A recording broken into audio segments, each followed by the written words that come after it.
আসসালামু আলাইকুম ওয়া রাহমাতুল্লাহ। প্রিয় দর্শক, আমরা সবাই গুনাহগার।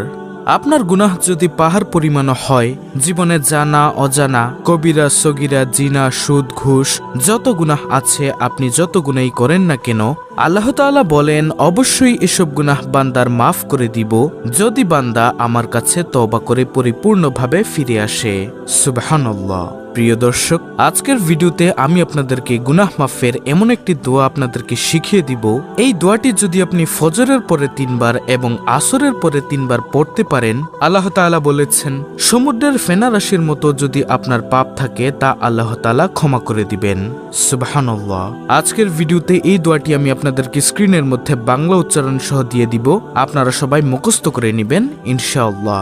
আমি বিশ্বাস করি যে ব্যক্তি চায় যে আমার সারা জীবনের সগীরা গুনাহ, কবিরা গুনাহ, সকল গুনাহ মাফ হোক, সে আজকের ভিডিওটি সম্পূর্ণ দেখবে এবং দেখে এইখান থেকে শিখে পরবর্তীতে সেও এই গুনাহ মাফের আমলটি করে আল্লাহ তাআলার কাছে তার সকল গুনাহ ক্ষমা করে নিবে ইনশাআল্লাহ।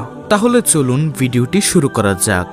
দর্শক, জাহান্নামের আযাব কতটা ভয়ঙ্কর আপনি জীবনে কল্পনাও করতে পারবেন না।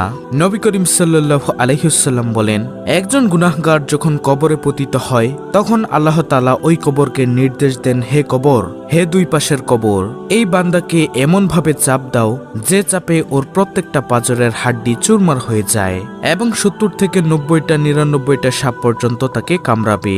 আপনি এই দুনিয়াতে সামান্য গরম লাগলে আপনি ফ্যানের ব্যবস্থা করেন, এসির ব্যবস্থা করেন, অন্ধকার হয়ে গেলে লাইটের ব্যবস্থা করেন, কিন্তু ওই কবরের কথা একটাবার চিন্তা করুন। প্রিয় দর্শক, আপনি একটু চিন্তা করুন কবরের আযাব কতটা ভয়ঙ্কর হবে যখন কবরের মাটি আপনাকে চাপ দেবে।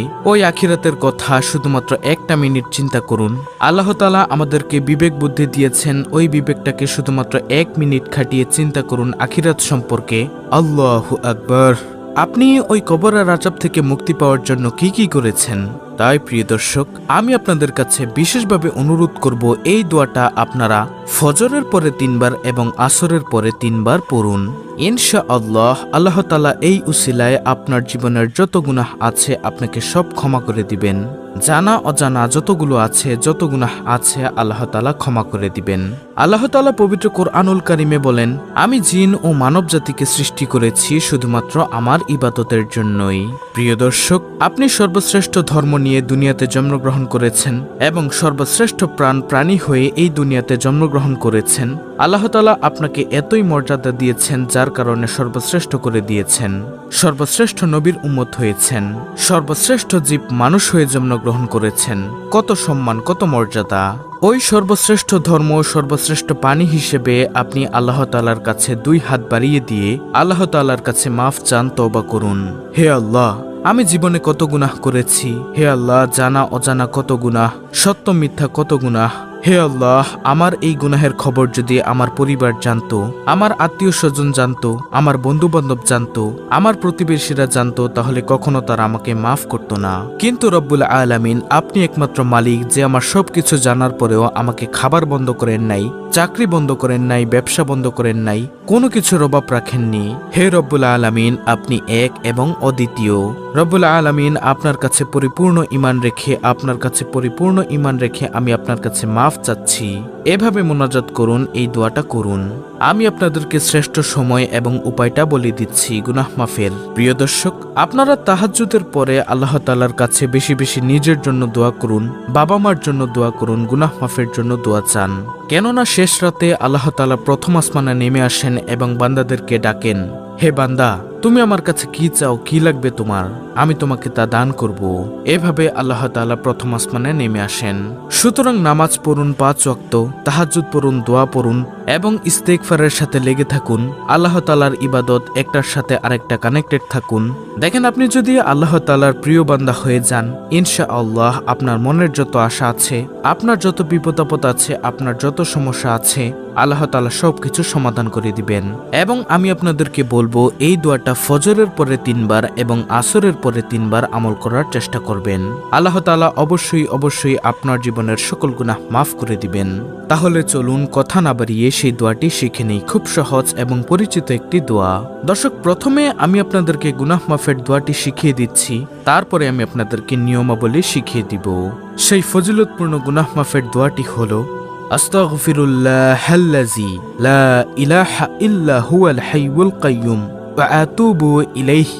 প্রিয় দর্শক, আমি আবার বলছি, আস্তাগফিরুল্লাহাল্লাযী লা ইলাহা ইল্লা হুয়াল হাইয়ুল কাইয়্যুম ওয়া আতুবু ইলাইহি। এই দোয়াটির অর্থ আপনারা দেখুন। অর্থ হলো, আমি আল্লাহ তাআলার নিকট ক্ষমা প্রার্থনা করছি, যিনি ব্যতীত আর কোনো ইলাহ নেই, তিনি চিরঞ্জীব, চিরস্থায়ী, এবং তার নিকট তওবা করছি। আল্লাহু আকবার। দেখুন প্রিয় দর্শক, কত সুন্দর একটি দোয়া। তো এখন হলো মূল আলোচনা। এটি আপনি কখন পড়বেন, কোন সময়, কতবার পাঠ করতে হবে। দর্শক, এর নিয়মাবলী হলো, এই তওবা ইস্তেগফারের দোয়াটি আপনি পড়বেন ফজরের নামাজের পরে 3 বার এবং আসরের নামাজের পর 3 বার। আস্তাগফিরুল্লাহাল্লাযী লা ইলাহা ইল্লা হুয়াল হাইয়ুল কাইয়্যুম ওয়া আতুবু ইলাইহি। কত সুন্দর একটি দোয়া। আমি আল্লাহ তাআলার নিকট ক্ষমা প্রার্থনা করছি, যিনি ব্যতীত আর কোনো ইলাহ নেই, তিনি চিরঞ্জীব, চিরস্থায়ী, এবং তার নিকট তওবা করছি। আল্লাহু আকবার। প্রিয় দর্শক, বাংলা উচ্চারণ সহ দোয়াটি আপনারা স্ক্রিনশট নিয়ে নিন। এই ইস্তেগফারটি যদি আপনি পড়তে পারেন, তাহলে সমুদ্রের ফেনারাশির পরিমাণ গুনাহ থাকলেও আল্লাহ তাআলা আপনার গুনাহ মাফ করে দিবেন। দেখুন, অন্যান্য দোয়া করলে, আমল করলে কিন্তু আপনার সওয়াব হবে এবং সগীরা গুনাহ মাফ হবে, কিন্তু আপনার কবিরা গুনাহ কিন্তু আল্লাহ তাআলার কাছে তওবা না করলে মাফ হবে না। তাই আপনি এই দোয়াটি যে সময় বলে দিয়েছি ওই সময় পড়তে পারেন, অথবা আপনি এই দোয়াটি মোনাজাতে পড়তে পারেন। মোনাজাতে আল্লাহ তাআলার কাছে কান্নাকাটি করে আপনার গুনাহের জন্য অনুতপ্ত হয়ে আল্লাহ তাআলার কাছে ক্ষমা চাইবেন, দোয়াটি পড়ে তওবা করবেন। তবে অবশ্যই মোনাজাতের আগে দুরুদে ইব্রাহিম পড়ে নেবেন 3 বার করে। অর্থাৎ মোনাজাতের শুরুতে 3 বার দুরুদ শরীফ পড়বেন এবং মোনাজাতের শেষে 3 বার দুরুদ শরীফ পড়বেন। ইনশাআল্লাহ আশা করি আল্লাহ তাআলা আপনার গুনাহ মাফ করে দিলেও দিতে পারেন। কিন্তু এখানে একটি কথা হলো, আপনাকে তওবার মতো তওবা করতে হবে। আপনি যদি দোয়াটা পড়ে আল্লাহর কাছে ক্ষমা চেয়ে যদি আবার গুনাহে লিপ্ত হয়ে যান, কবিরা গুনাহ করেন, শিরক করেন, তাহলে কিন্তু আপনার তওবা কবুল হবে না।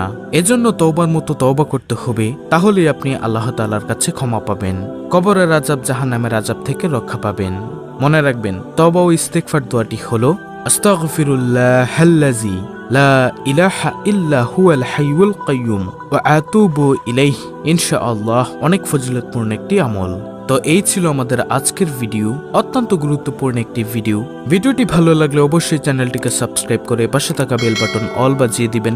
ভিডিওটিতে একটি লাইক দিবেন এবং কমেন্টে আমিন লিখবেন, এবং অন্য মুসলিম ভাই বোনদের কাছে ভিডিওটি শেয়ার করে দিবেন, যেন তারাও দেখে শিখে এই আমলটি করতে পারে। আল্লাহ রাব্বুল আলামিন আমাদের সকলের তওবা কবুল করে আমাদের গুনাহগুলোকে মাফ করে দিন। আমিন।